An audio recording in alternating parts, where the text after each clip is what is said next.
are we today?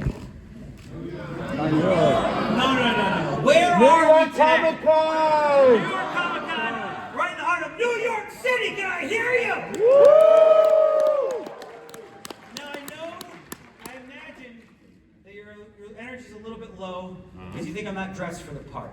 Is that true? Yeah. Sure. I fooled you. No. I'm ready. I'm ready. Take it off. Hold it down. There we go. Any Spider-Man fans out there? But you know what? I still don't feel ready.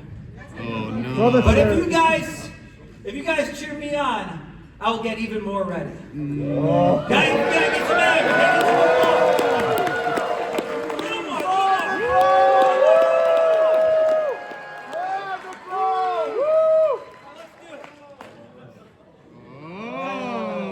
Gotta get some more. Yellow tux jacket.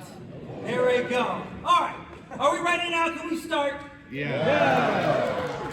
Who's the Spider-Man fan out there? Woo! That's right. We are so happy to be here with you all today. New York Comic-Con is Marvel's favorite convention. Don't tell all the other ones, okay? Don't tell them.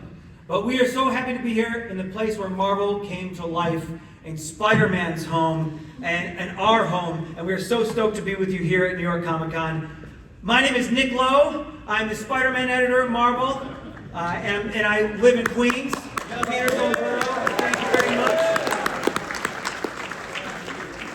I've got a great panel for you here today, including, we're so glad to have her back in editorial, Ellie Pyle.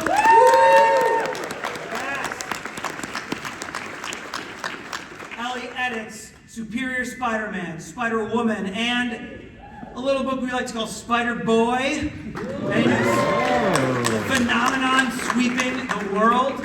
We're so happy. Ellie, welcome to the Spider Panel. Thank you very much, Nick. Also on stage, we have Associate Editor Tom Groneman. Groneman! Yes.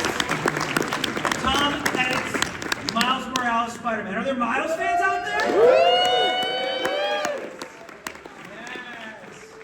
So good. Tom, how you doing today, buddy? Feeling great. You look great, Nick. Love the tux. Thank you, buddy. Thank you. Appreciate it. But that's not all. We've got the writer of The Amazing Spider-Man, Mr. Zeb Wells. Thank you. Woo. Zeb, how's your show going, buddy? It's fantastic. That's awesome. Yeah, You're great done. to be back in New York. You're in Artist Alley signing? I'm an artist at it. Allie, come by, see me. Tell me you were at the panel and I'll sign whatever you got. Ooh. Usually he signs $500 per signature. Did you know that? Yeah, it's a real bargain. We've also got the writer of Daredevil, Gang War, and recently of Hallows Eve, Erica Schultz.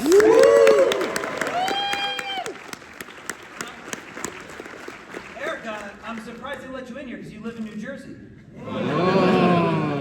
You're from Ohio, Nick. It hurts. It's because it's true. It's true. Oh, man. Erica, how's the show going for you? It's going very well. I'm not next to Zeb, but I'm like 3 aisles over in Artist Alley. Okay. Yep. And to get, if anyone's been down to RSL, you know that to get three aisles over, it takes you about 45 minutes. So enjoy yourself. It's so awesome to see so many people down there showing the love to our artists and writers. We're so thrilled about that. We've also got a very special person here with us tonight. We've got the writer of upcoming Deadly Hands of Kung Fu, Gang War. He also wrote The Incredible Hulk for a long time, including Planet Hulk. Give it up for Greg Pak! Woo!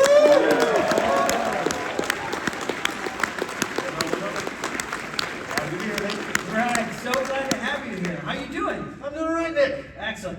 You're from, we get another borough represented here because you live in Brooklyn, am I right? No, I'm in What? an undisclosed location somewhere in New York City. Oh, shoot. Whoops. I don't know. Well, we're glad you're here, Greg. Well, thank you very much. Also joining us today, you know him, you love him, the editor-in-chief of Marvel Comics, Mr. C.B. Cebulski.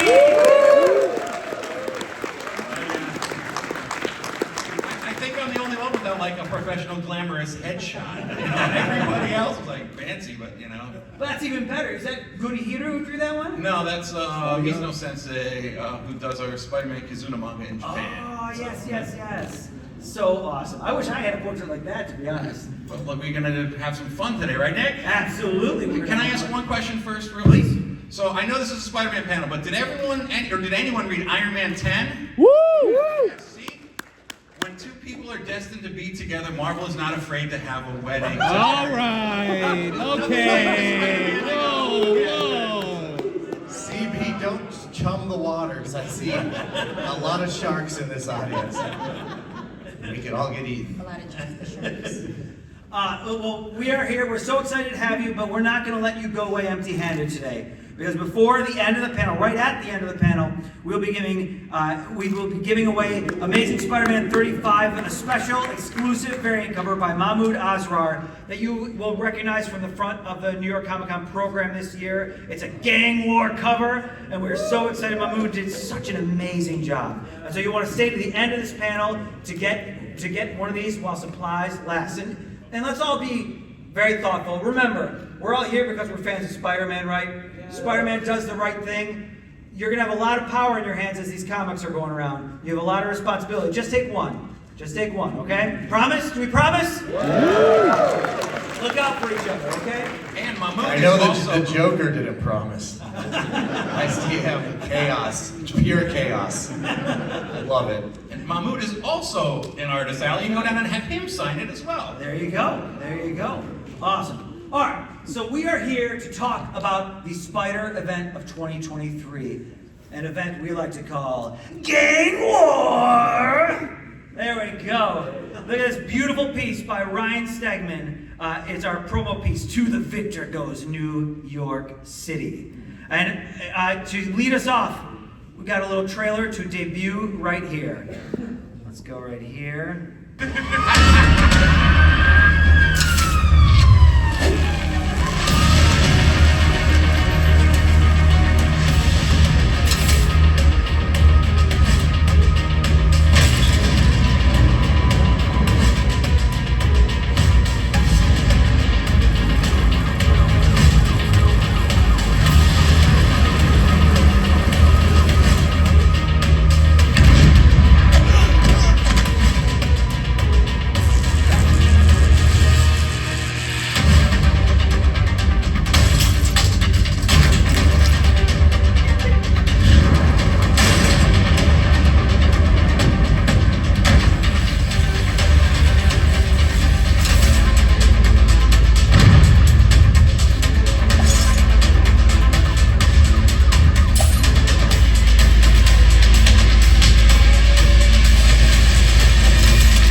We are so excited for you all to read this story. We've been building up to this for quite a long time. Zeb, where do we start the build-up to Gang War? Amazing Spider-Man issue number 1, where we Right. met Tombstone. You're darn right. And we've been building up to this story since number 1. This kicks off in 39. A long build for this huge payoff that we've got coming up for you. And it is so huge. I love watching that trailer. Like, seeing the John Romita Jr. drawings come to life. It's like, now that's an animated series I would watch every single episode of. That it looks so cool. And all the art up there, the great Lineal U art, Kanan White, so cool. But I love seeing those trailers and sharing those with y'all. But so Gang War, we kicked it off in ASM number 1. You got to see a room full of superpowered gang lords sitting around a table, all kind of in a détente, where all who's in control, nobody's in control. Well, that's going to end very soon. That détente is coming to an end. We start leading up to it in extreme fashion, coming up with this incredibly awesome arc right now. Issue 36 comes out in 2 weeks, but issue 37 we ratcheted up with these incredible issues. ASM 37 and 38, written by Zeb, with art by Ed McGuinness. And it's not only Gang War that you get in these issues, is it, Zeb? Oh, it's our old friend Rec Rap. There we go. Does everyone know who Rec Rap is? Yeah. If you don't, note, in case there are people here who are foolish and haven't been reading every single issue of Amazing Spider-Man. Buffoonery. Pure buffoonery, yeah. But you can fix it. It's all on sale down on the show floor. It's perfect. So Peter Parker, Chasm threw Peter Parker into limbo. And while Peter was there, there was a demon in there about to get bullied, and Peter helped that demon out. And then what happens, Zeb? Well, you started. It's a classic tale that we've heard 1,000 times. The demon from Limbo, in a recreation of New York City, was being bullied, and Spider-Man inspired him, and that demon found a symbiote, and is trying to be the Amazing Spider-Man, and very poorly. He's not too great at it. But in this story, he is fighting a version of the Sinister Six that are also demons, that are also dumb, in the head, and they are causing trouble, so Madeline Pryor calls them all back, and that's where the story begins, because the demon she sends to call them back might cause more problems than solutions. Absolutely. So this demon that we're talking about there, brand new character, makes their super debut in Amazing Spider-Man 36, which is on sale in 2 weeks. It is called the Repossessor, aka Repo. And that's who Madeline Pryor sends out there. That's that character fighting Spider-Man in the cover to ASM 38. Zeb and Ed McGuinness created this character. It is sheer madness. It is so cool, so scary. You better be careful when you read it. I just gotta be honest. You gotta be careful when you read it.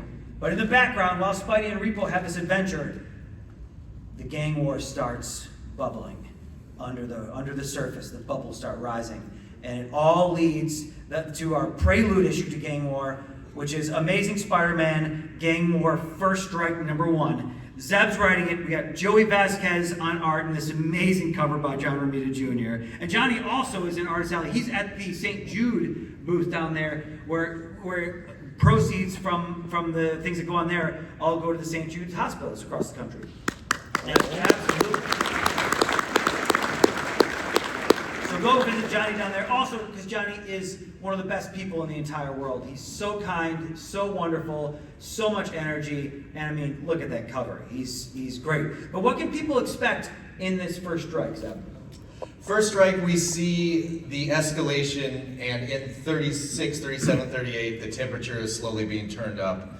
And here's where we see the fuse be lit and explode, and the gang war breaks out. And people are hurt, Spider-Man, relationships change. It's a 30-pager, 31 pages packed. We get to see the reunion of Spider-Man and Miles Morales after Peter had kind of been off doing his own thing for a while. We got Cody Ziegler to write that scene, which was super fun, working with him.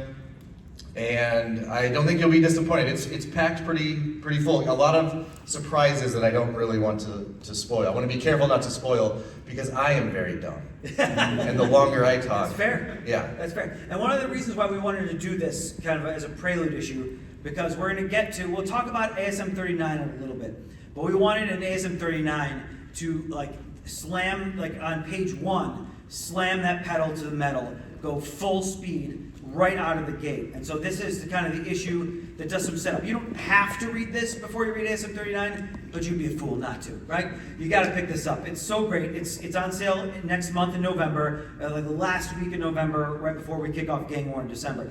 But it's not only an ASM that we're building towards Gang War, we're also building in Miles Morales, Spider-Man #12. Written by Cody Ziegler, art by Partha Pratim, awesome cover by Federico Vicentini, who's also here at New York Comic Con down in Artist Alley, doing signings, doing sketches, doing commissions, but also on sale, and it is edited by Mr. Tom Groneman over there.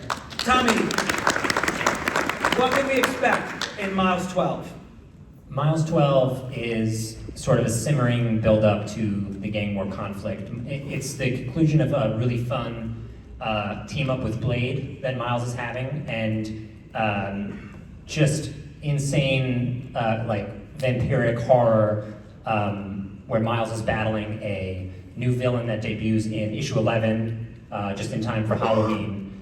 But all the while Miles has his hands full dealing with that threat, there are more nefarious even more dangerous forces sort of rising, unbeknownst to him, that will rear their terrifying faces in issue 13 in Gang War. Yeah, and one of the cool things that Cody is doing all along the way, like a lot of my favorite runs in comics, there are threads being laid that you don't even know where they're going from issue 1. There's some special threads in issues 11 and 12. They're going to pay off huge over the next year, and so you do not want to sleep on this. I can't say anything more than that, or Tom will tackle me off the stage, and I don't want that. I'm fragile. But thank you so much, Tom. You got to pick up Miles 12. Also on sale in November, we are kicking off a new ongoing series of Spider-Woman. So Amazing Spider-Man readers saw in ASM 31 a prelude story to this. And so this kicks it off in November. This sets the stage for Spider-Woman's return, written by Steve Fox, art by Carola Borelli, and covered by Lanil Francis Yu, on sale in November, edited by Ellie Pyle. Ellie, talk to us about Spider-Woman, talk to us about what y'all are doing in here, and why we all need to pick this up. So, as Spider-Woman fans know, she was gone for a little bit. She got kind of taken out of the web of life, but she's back now. But everything isn't quite as she left it. And so if you read ASM 31, you know that she's been going hard against Hydra, looking for something, looking for someone. And so in this ongoing series, we're going to follow her on that journey. I have had so much fun editing this one. Steve's scripts are so good. And Carola Borelli's art is great. She's also here down in Artist Alley. Go say hello to her. We're really getting kind of Jess on a mission in this series that is very, very personal to her.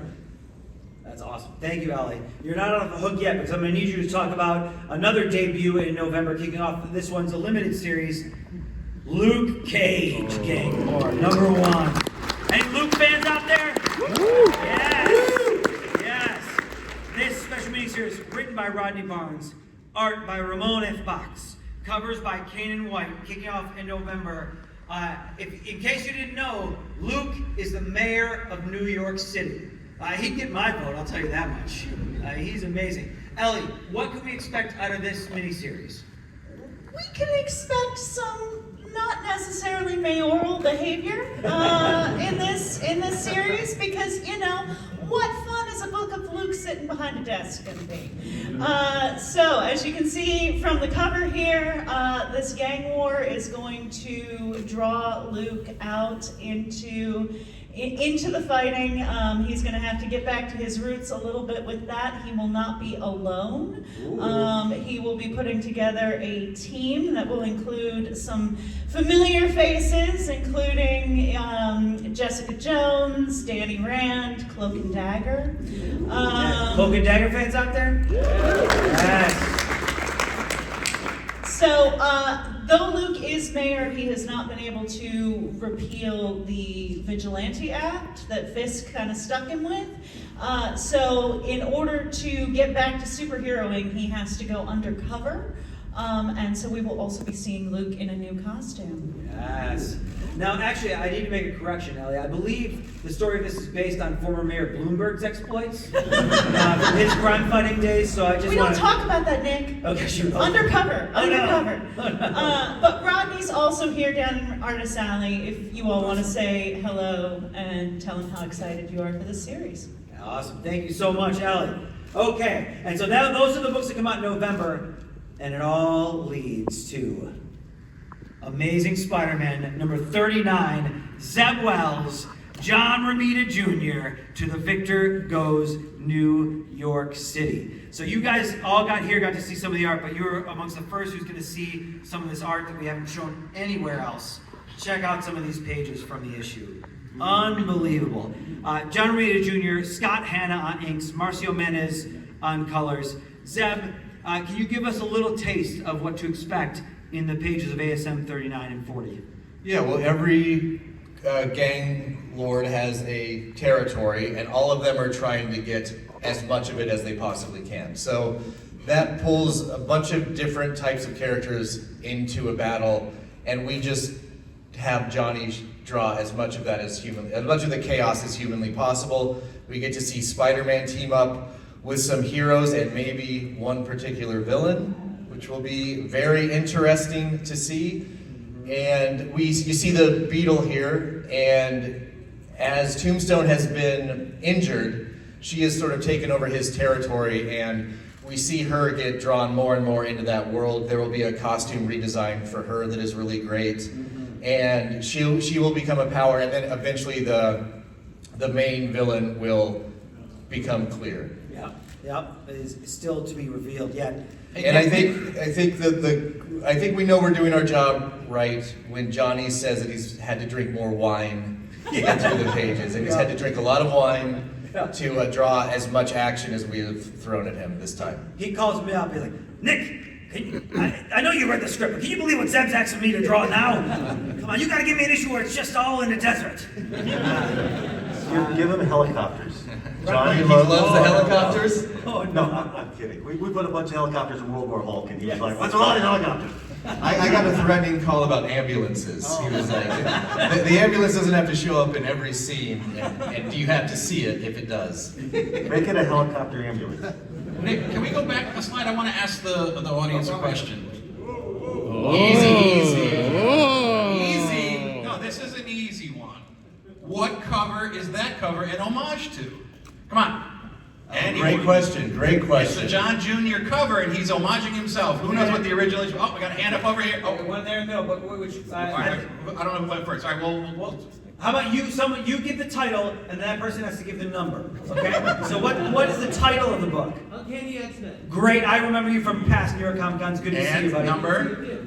I don't know the number. Okay, hit me. 210. 210. There it is. Well done. Impressive. Now, when Johnny was sketching, we're like, can you do a sketch based on that one? And we knew it was a home run. I love that cover with Colossus and Wolverine and a couple other people.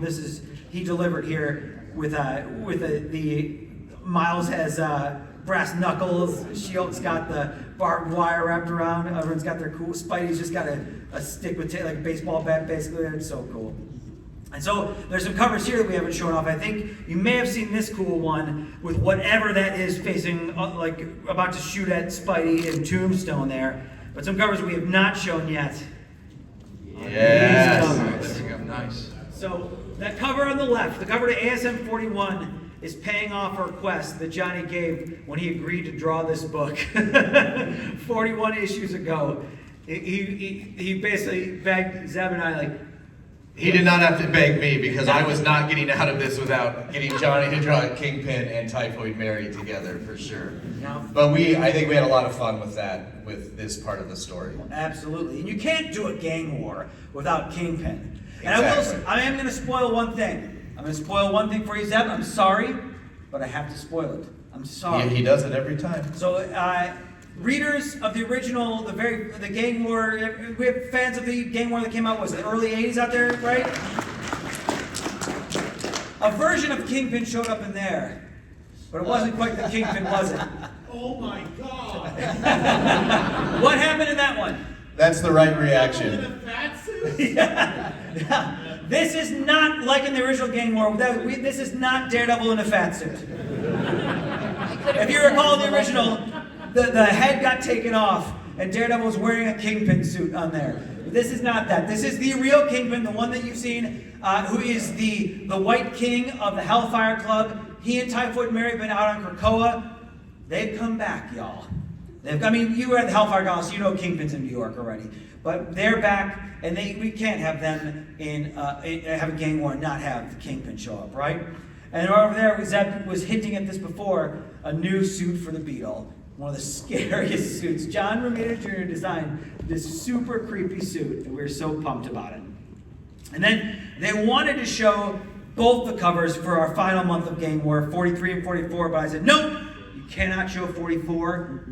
Too many. We got some surprises up our sleeves, y'all. We got some surprises up in our sleeves. And so you're just going to have to wait and see what those are, okay? But here's the cover we've never before seen before this room. Amazing Spider-Man 43, Zeb and Johnny, and that unbelievable cover. Those inks and colors by Scott Hanna and Marcio Menace just sing the brightness. Oh, it's just so beautiful. It's like a Renaissance painting, but better. You know what I mean?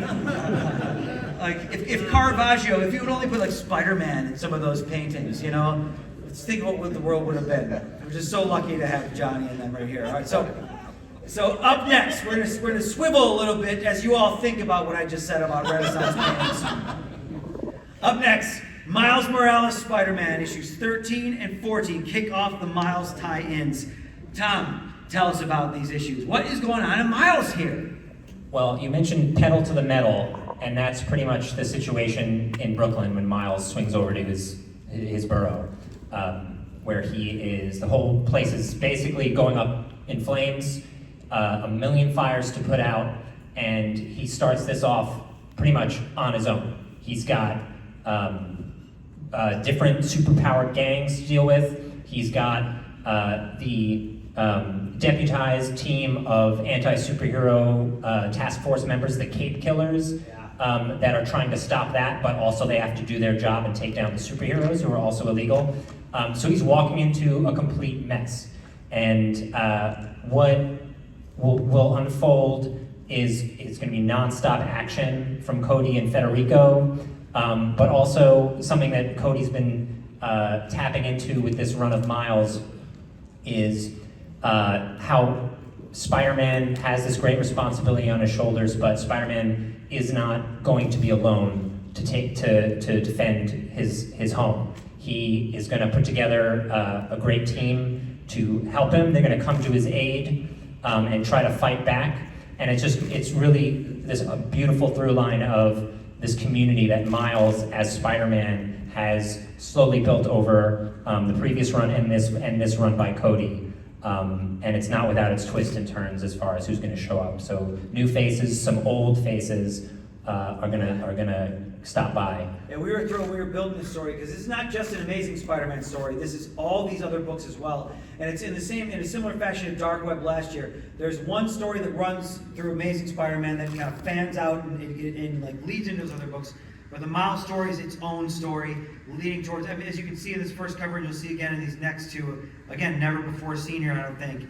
Miles 15 and 16, the Hobgoblin. Any Hobgoblin fans out there? Yes!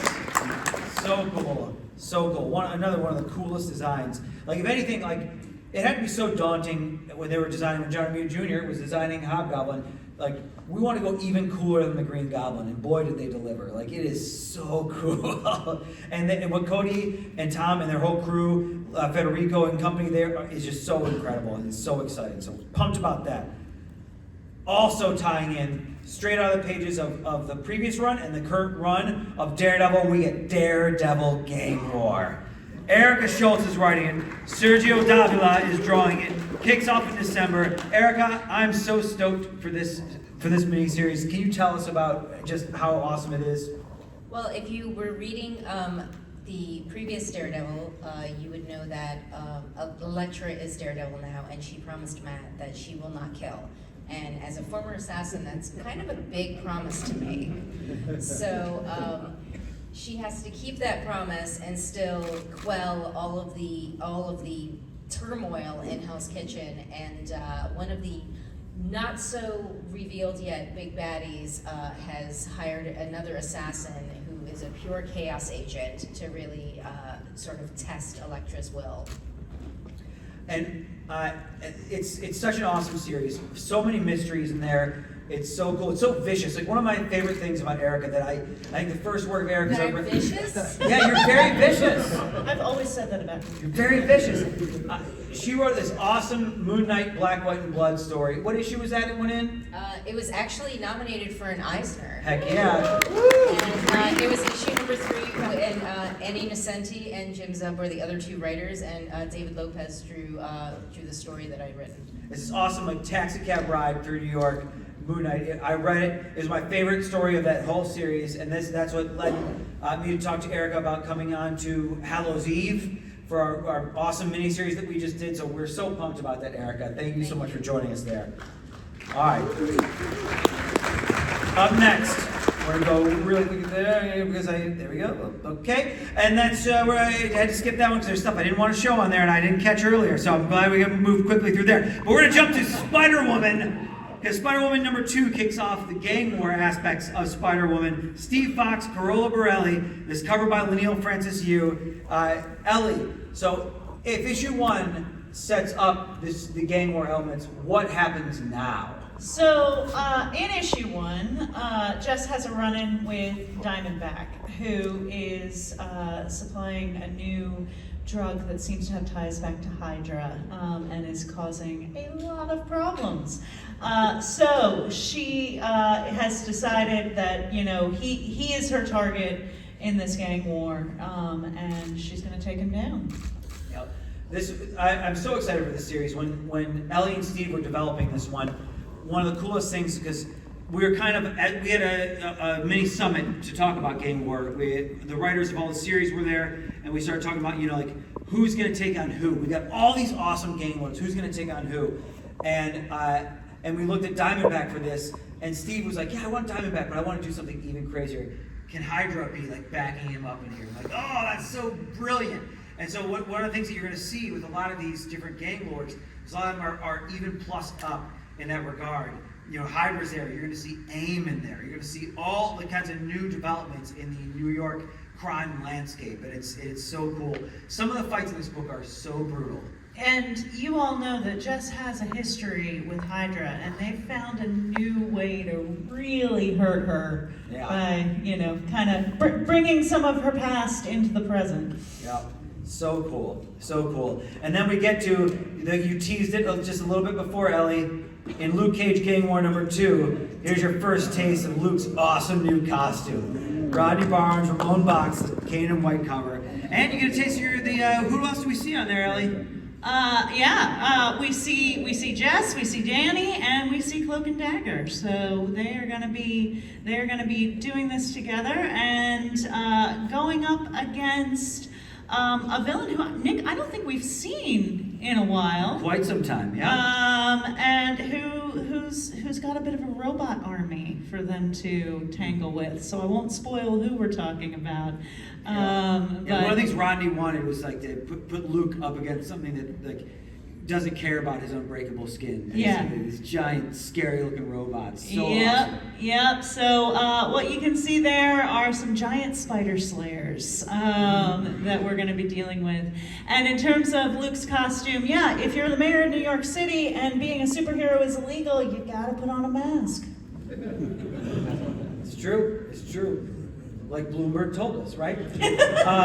So thank you, Ellie. This book is so good. We haven't been able to get Rodney for a long time, so we were so stoked when he agreed to write this, and it's going to be awesome. Ramon Box, he just did. Did anyone read the What If Dark Gwen comic that we put out that Ramon drew? The book is awesome. It was so awesome. Jerry Conway co-wrote that one with Jody Hauser. It's great, and Ramon delivered big time. Okay, we're going to move on. This is one of my favorite covers that we're about to see from this whole series. You saw it briefly in the trailer. It is for Deadly Hands of Kung Fu Gang War. Greg's writing it, Kayoma Ado is drawing it, and the cover by David Aha. Greg, talk to us about this series. That you and your editor, Darren, got David Aha on there. I just was blown away. Yeah, that cover is mind-blowing. And Kyle, is it Kyle or Kaiha? Or Kaiho? I thought it was Kyle, but I could be wrong. Kyle Mahado is the interior artist doing brilliant work. So Darren brought me on board. Have you all been following Shang-Chi's adventures and Jin Yang stories? Yes? Can I get some? Yes. So Shang-Chi has a kind of new status quo as which is sort of interesting when you're talking about a superhero, supervillain gang war, because he's in charge of his supervillain father's 5-weapon society in New York City. So Shang-Chi, ostensible hero, running a crime family. What's going on there? And where does he fall in the crime, in the gang war as a result? The story is full of shades of gray. That's what it's all about. And Shang-Chi is going to be struggling with, in Jean's series, he pledged to turn the 5-weapon society into an instrument for good. And it seems like lots of times when people try to use supervillain societies for good, things may go wrong here and there. So Shang-Chi has he's fighting multiple fronts here. He's got issues within his own society. He's got conflicts with villains. He's got conflicts with heroes. And at the core of it all is, what is he actually trying to do? You're going to see him struggling or remembering lessons from his father, lessons that maybe he resisted remembering for years because his father was a villain. It's true. But one of the big lessons is that the key to war is deception. And so you're going to see a lot of deception, and you're not going to know who's deceiving who until it's a little too late. And it's an incredibly fun book to write. It's tons of twists and turns, and we're going to knock your socks off. Buy it, please. With kicks, with kung fu kicks. Kick your sock flies right off. Another one we're super excited for. In ASM 31, you got the superhero debut of the new Jackpot. Mary Jane Watson revealed as the new Jackpot. We're so excited. Celeste Bronfman is writing it. Now, you might not know Celeste yet, but you will. We learned of Celeste in the same way we learned about Cody. So Zeb worked on the She-Hulk TV show on Disney+. And in the writer's room with him was Cody. And someone else who worked on the show, Celeste Bronfman. And so Zeb introduced us to Celeste. She wrote a couple of backup stories for me, and I was just blown away. And so Celeste is teaming up with Joey Vasquez, who is drawing the Gang War First Strike one-shot. This awesome cover by Pablo Villalobos, who's also here in Artist Alley. So you got to go down and see it. And I'm looking at the clock, and I'm seeing our time running up quick, so I'm going to keep going here. But I'm so excited for this one-shot. It ties into Gang War, super cool. But this is the first full adventure of Jackpot as a superhero, and I think you're going to be shocked by how hard we go at this. It's so good. Here we go. Also, are there any readers of Infinity Comics out there? Woo! Yes. So one of the things that we are so thrilled about, am I allowed to say about this? It's Jeff. Have we released that? We're going to talk about it tomorrow. Okay, well, there's a cool thing that you're going to learn about the It's Jeff Infinity Comic. If you haven't read it, you need to download Marvel Unlimited, the app, subscribe because it's so great. The Infinity Comics, those are the scrolling comics that you can read, ideally on your phone, something like that.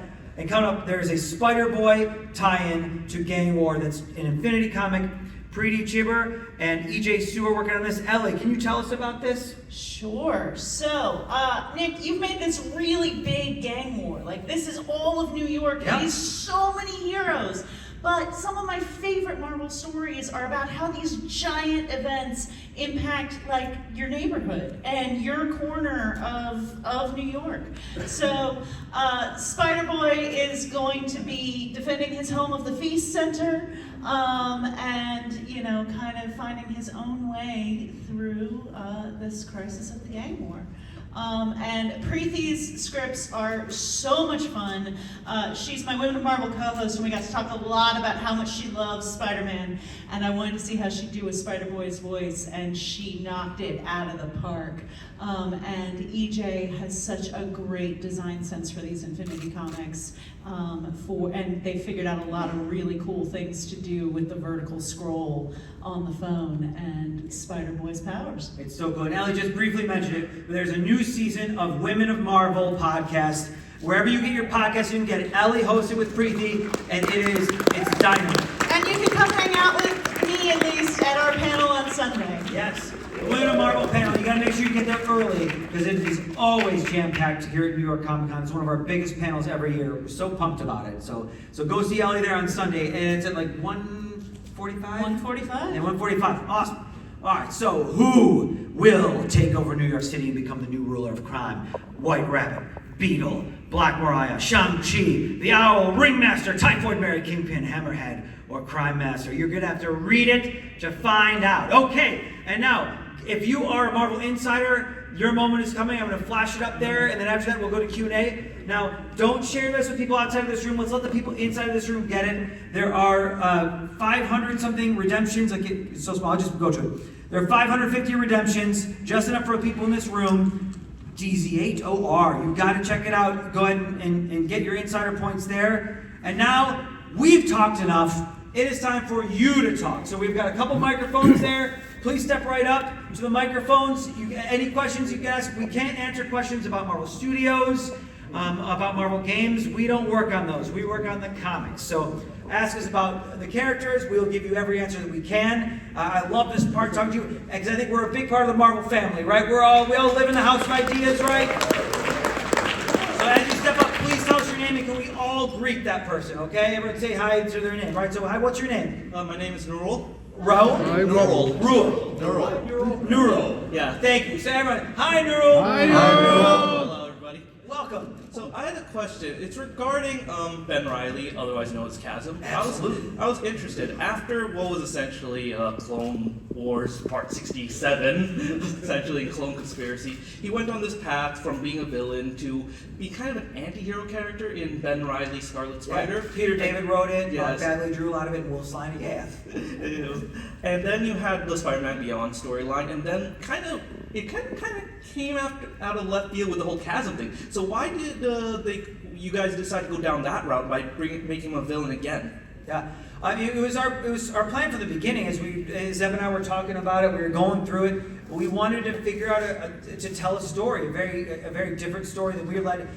Well, Ben has definitely been a villain at some points, but you don't always get to, there are certain stories you don't always get to tell in comics, and you don't always get to zoom in on the villain's journey all the time, where you go, where you see them either whether it's descending into madness, things happen to them where they get to there, and I mean, I don't even know if I'm completely comfortable just calling him a villain, to be completely honest.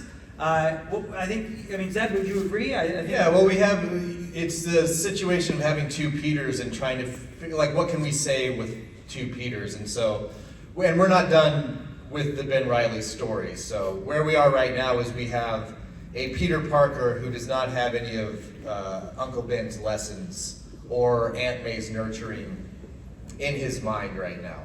And so in future stories, we want to dig into what does Peter Parker look like without those formative things that pushed him towards the good side. And so it'll get more complex as we go forward. And it was just, we felt a way to explore the character of Peter Parker and Ben Reilly in a different way. Okay, thank you. It actually puts a lot into context when you say it that way. Thank you. Thank you, Nurul. Yeah, thank you. Let's go to this side now. Hi, what's your name? Hi, I'm Sean, and my question Hi, Sean. about Ben. Hi, Sean. My question was about Ben as well. Oh. I'm here, I'm committed now. Can you give us any more details? Will we see him in the next year? Oh, yeah. Yeah, for sure. You're gonna see a lot of them. You're going to see him sooner than you think. Well, I'll see you next year for my next Ben wedding. Sounds perfect. Thank you so much. And you'll see other people. I can't say anymore. I'm sorry. Okay, back over here. What's your name, sir? Jeremy. Hi, Jeremy. Hi, Jeremy. All right, Michael Little Strong. I was surprised to hear that you guys were planning the gang war from issue 1 because an earlier event in the series, in issue 26, the death of Kamala Khan, did not seem strongly foreshadowed to me. I got when I went back to read 1 through 25, I didn't see much interaction between Peter and Kamala, or even Spider-Man and Miss Marvel, so it was really surprising for me to see that dropped into the book. When you have a long-term plan and you're trying to build the foreshadowing to be kind of like the right amounts, how do you find that balance? Yeah, Thank you. Good question. Yeah, great question. It's a balance of wanting a plan, but then allowing for, your artist might have an idea, like rec rap, or the way that the story goes. As the story becomes more rich, then you start having other ideas and you want to go different places and you start seeing connections you didn't see. So the longer I've done this, the more I like to have a plan and a place I'm heading, but also allow for the organic nature of comic books, which, when they're done right, I believe is a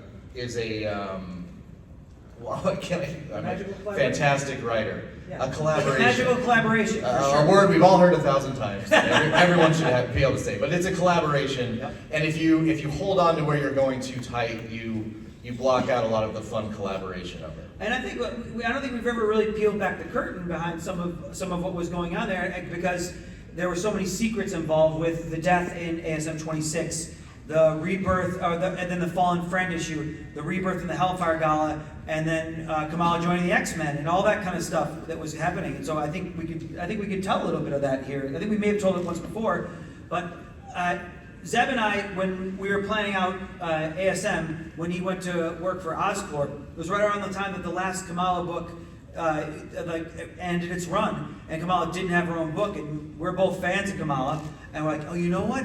She could be an intern at Oscorp. And I was like, oh, that's really cool, that's really fun. And what we were going to, and we loved incorporating her, and then we went to a retreat, and ideas happened. Yeah. We were in a room, we have these writer summits, we just had one last week, planning out the next couple of years of stuff, and the idea got thrown out there, like, well, we got this, Krakoa, this ability of rebirth and all this kind of thing that can happen with this. And like, well, that would be a cool surprise, because no one would expect that from going there. And it was this idea that we'd been toying with to do with Kamala anyway. And it seemed like there's no bigger stage than Amazing Spider-Man. There's no bigger place, and she was already part of it organically. We didn't know it when we first put her in Amazing Spider-Man #7, but it kind of happened along the way. It was like a fun, happy surprise. And there are sometimes you don't want to foreshadow everything too. Sure. It's okay to have something the surprise, because you're all really smart people out there, right? Like, I know one of the things I love, right? I love reading comics, and I've been working on comics for over 20 years. And when we watch, my wife and I watch TV shows, like, either I or she will see, like, oh, we saw that coming, or we saw that coming, because you look for the foreshadowing, you look for the moments, and sometimes you don't want to give those, so you can really wallop people in the stomach, So, anyway, I hope that helped, Jeremy. Thank you. Thank you. Thanks, Jeremy. Hi. What's your name, friend? Charles. Hi, Charles. Hi. My question is about Peter's love life. I've been reading comics for over 30 years. Awesome, thank you. I really like the Spider-Man Mary Jane relationship. I hated the Paul storyline. My question is, will they get back together, or do we see them? I don't know if we can. Toughie. And whatever the answer to that question is, you will have to pay $4.99 to see it. Fair enough. That's a guarantee. Well, thank you. I appreciate it. That much I can tell you. Hello, what's your name? Hi, I'm James. Hi, James. Hi, James. I have a somewhat related question. Sure. I think I speak for a lot of people in this room and in just general audiences, in that Peter and MJ are one of the quintessential comic book relationships up there with Clark Kent and Lois Lane. And with so many people getting excited in sort of the previous two runs with Spencer and beyond, with them seemingly getting back together, what makes you make the decision to once again seemingly almost taunt fans and just break them up again? I certainly don't think of it as taunting, but I appreciate the question. Thank you for asking. You were taunted in the beginning of the panel. He felt taunted. That's fair. And those are his feelings. That's fair. What I'll say is that it's a drama. Things happen. The unexpected has to happen, or you start getting bored and you start doing stuff. Peter has been, for a long time, Gwen was his soulmate, right? And then things happen there. And then Mary Jane, that stuff happened. That wasn't planned from the beginning either. Things happen. It's a roller coaster. You never know what's going to happen. And sometimes we make you think we're going one way, and then we take a hard turn the other way. That's what makes it a fun roller coaster, right? I'm sorry if you're not having fun, but we're just trying to make the most engaging story that we can. Can I ask a question? Yeah. Name one of Clark Kent's other girlfriends. Lana Lang. All right, and any more? He had a mermaid girlfriend. Lori Lemaire. You're not doing considered a mermaid. But really, that's about it. And for me, that's the thing. Everybody has their quintessential love story, and depending on when you're reading comics, and everyone says, oh, this is my Spider-Man, this is my, relationship. I started reading after One More Day. All right. Fair enough. That's fine. But and it's secular. It comes around. There's storytellings. The comics are soap operas. Peter's been doing this for 60 years. He's had a lot of different girlfriends. If you count Carol from the strip too, there's all kinds of things. And that's the thing. This part for me as a reader and of all time is that the up and down roller coaster of Peter's life. So absolutely. So, thank you for the question. Oh, over here. Who are you, Spidey? Hi, You're amazing. I love your light up mask. I have a question and a comment. Yes, please. So, the comment is, AIM very easily makes advanced idiotic mistakes. Whoa! I'm a fan. aim. That's what we can all agree on, right? Eat it, aim. Yeah, this is a Spider-Man panel, but I can tell you that Deadpool has some thoughts about that. That was amazing. And the question is, will Venom or Thanos be in Game War? Venom or Thanos being Game War? Thanos is not, no, neither of them are in Game War. Why am I up here and he's down there when he's got the better ideas? That's incredible. I don't think Thanos will be in Gang War. No. Venom's got enough going. Venom has a lot going on right now.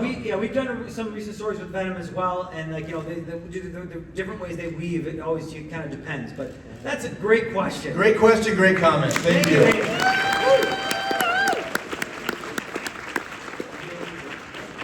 Back over here. What's your name, friend? Sebastian. Hi, Sebastian. Hi, Sebastian. Hey, everybody. I'm kind of new to Spider-Man, and we came to this panel because we thought it would be really interesting, and it has been. Awesome. Thank you, guys.